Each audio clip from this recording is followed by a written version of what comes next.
Give us some perspective. How has the development business changed over the past 30 years? What makes it different today than it was when you first started getting into it? A lot. Um, a lot. So we'll probably go down a bunch of rabbit holes on this one. But in the world of a lot, and these are different buckets, most of them make it more difficult, some make it easier.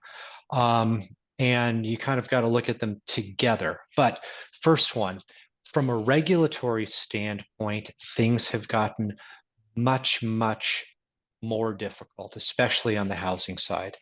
Housing is or may be the most regulated industry in California, if not the United States. So there's a challenge there. Um, Number two is bigger has gotten much better. So in other words, 30 years ago, there were a lot of small private and smaller public, say, home builders in the home builder space.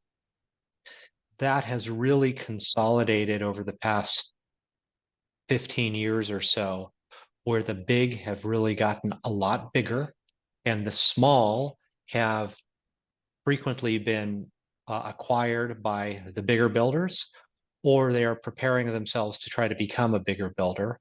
And that has left both some of the private builders in a more challenging position, but it has also opened up opportunities, especially in the smaller spaces or for unique types of products that don't fit the very large builder profile, because bigger is better, but bigger also requires consistency.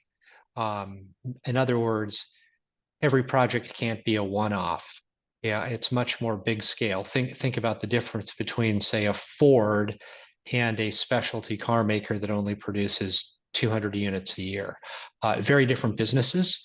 Not to say one's the right one and the other's the wrong one, but they're very different. They require other parameters.